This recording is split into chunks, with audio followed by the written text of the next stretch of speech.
Okay. So I think Eric De Leon wants to make a question. I just want to know if you're on. Eric de León quiere hacer una pregunta, solamente queremos saber si está conectado. The translators. Rosario Aragon, right? Yes.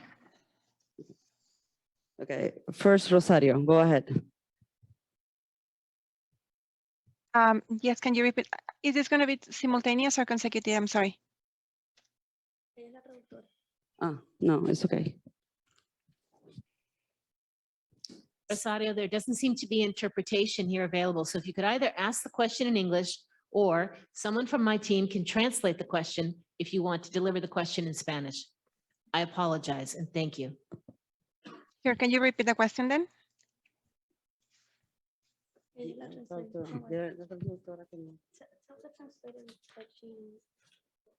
Does someone from the media have a question so we can start the press conference? ¿Alguien de los medios tiene alguna pregunta para comenzar la conferencia? Sí, yo. We have a Okay. question. Alex Fernandez from Cyber News, go ahead. Hi.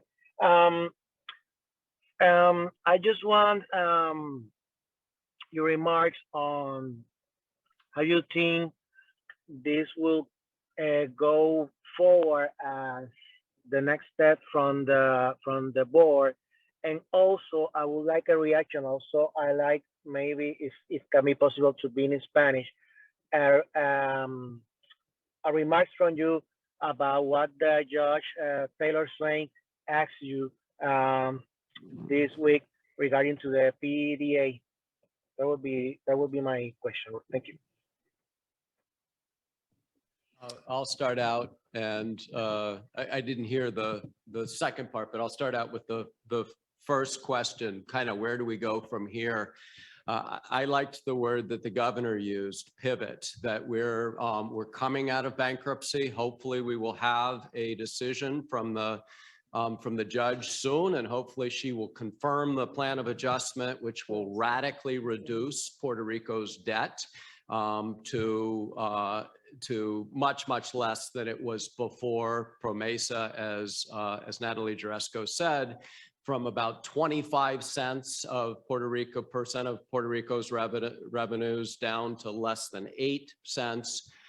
So our hope is, and our expectation and our plan is to really pivot now and to focus on development and continuing to ensure fiscal responsibility. So the kinds of growth that we talked about today will really take off. And Detroit is a nice parallel example in that regard. Detroit was in terrible condition before its bankruptcy. What you saw in the media about Detroit was what folks called disaster porn during its distress and during its bankruptcy. After Detroit came out, the narrative completely changed, and investment came, growth is coming, and we expect and hope to see even more of that in Puerto Rico. Natalie, did you want? Yeah, I think the second question is, what do we think is going to happen next in the Title III court after the judge's order? And what we believe is that the judge's order asks us a series of questions that she would like incremental information upon. And we have been asked to respond by the 20th of this month, so by Monday, and we will respond to her questions. Her questions are generally in two areas. One is with regard to a certain group of claims called eminent domain, and the second with regard to preemption of certain Puerto Rico laws. And so we will answer her questions. She's asked us, we think it's a very good thing that the judge has asked us these questions so that she can have these issues clarified for her and ease her path to what we hope is the confirmation of the plan. Okay. Next question is going to be Nuevo Día, Joan Isabel. Buenos días. No, buenas tardes. Good afternoon. Hope everything's fine. Happy holidays. Two quick questions. Are you meeting and conferring with the government as Judge Swain instructed in the order? Yes, we are doing that today. So I would imagine that next Monday, what you will be filing will reflect the results of that meeting and confirm. I can't tell you in advance, Johnny Sell, but I'm sure it will influence it. Absolutely. Have you reconsidered to file a complaint for the annulment of Acts 80, 81, and 82? Our position on Acts 80, 81, and 82 remain the same. Those acts cannot be implemented in that they are inconsistent with the fiscal plan. They are inconsistent with the budget. And in general, they make promises that are not affordable to keep. And so our position remains the same. There's been no change in our position. Okay. But the intent is to the government to nullify those laws. Are you gonna file the complaint or not? The board is working with all of its options, Johnny Isabel, and we're going to do what will be necessary to do as we look at the situation. You know that the governor signed Act 33, previously Senate Joint Resolution 171.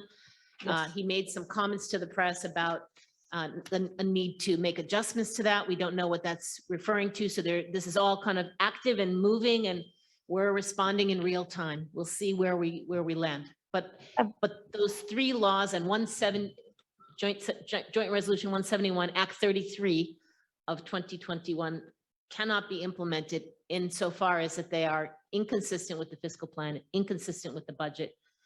And in the case of the broad group of 80, 81, 82, if they were to be implemented in full, the plan that we have proposed to the judge would not be feasible. And so these things can't exist in the same world. Yeah, we're moving to the next question. Thank you. Kevin Med. Hi, thanks for the question. You had mentioned in your recent status update with the Title III court that the Oversight Board anticipates that failing to get PREPA securitization bond legislation would likely make the utilities debt restructuring more expensive. Can you talk a bit about that? Would that be like because of additional professional fees, cost of doing business in bankruptcy longer, less favorable bond terms, more cash up front to bondholders, or higher electric bills? Would it be any of those things?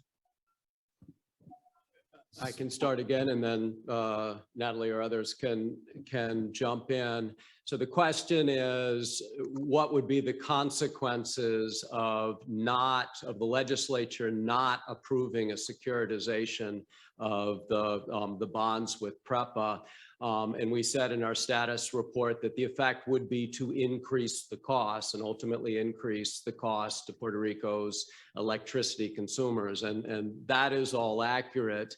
The reason for that is that the securitization provides more protection to creditors. It separates their source of repayment from PREPA itself, and there's less risk to them.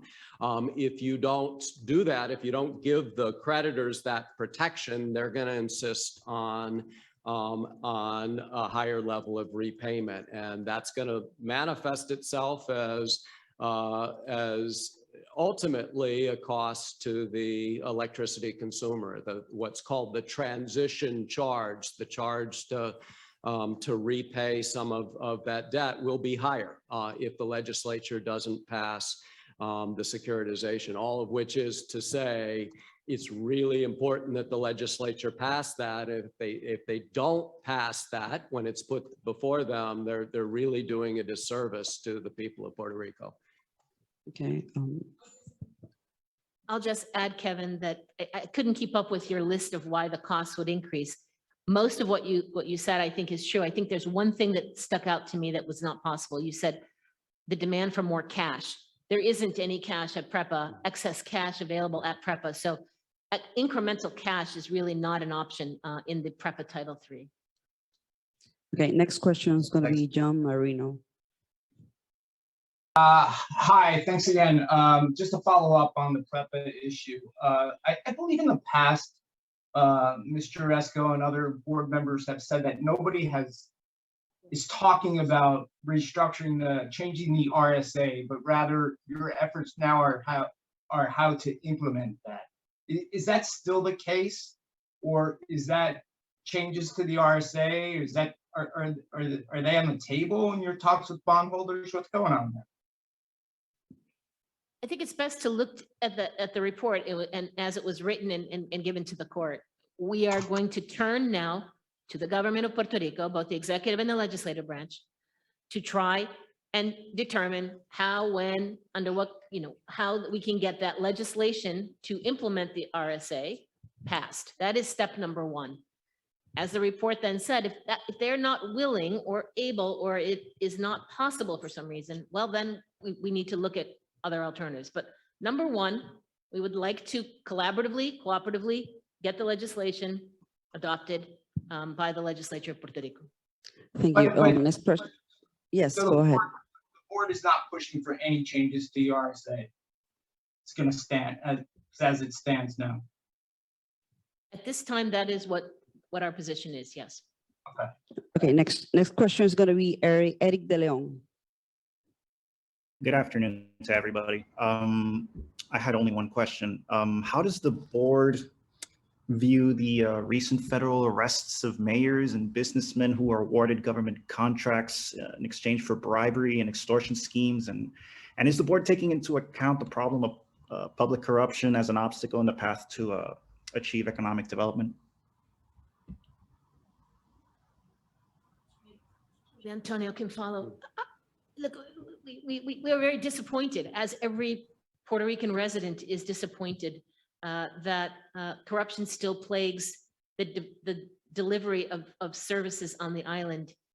The board has done everything it can at the Commonwealth level to work with the General Services Administration, GSA, to develop better procurement rules that are more transparent and eliminate or narrow the space for that type of activity.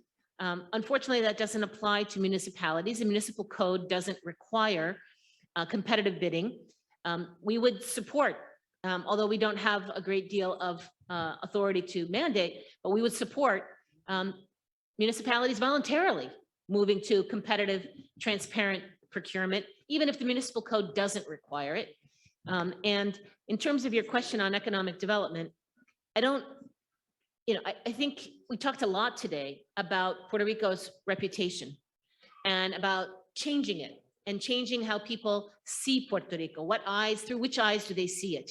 Do they see it as, I think somebody earlier said, pobrecito? Or do they see it as the place for change? Do they see it as the future? And I think all of the things that happen on the island influence that. So it's disappointing. It's not unique to Puerto Rico, though, and I think we need to put that in context as well. I'm originally from Chicago, which has a long history, but I do believe that it's important to continue to work to reduce that, because it does affect the reputation, and we would like to see, to the extent possible, that practices change. Yeah, I'll add to that just briefly. While we are not a law enforcement group, we do believe that good governance begins with very transparent processes and ensuring that this type of conduct is not allowed in government.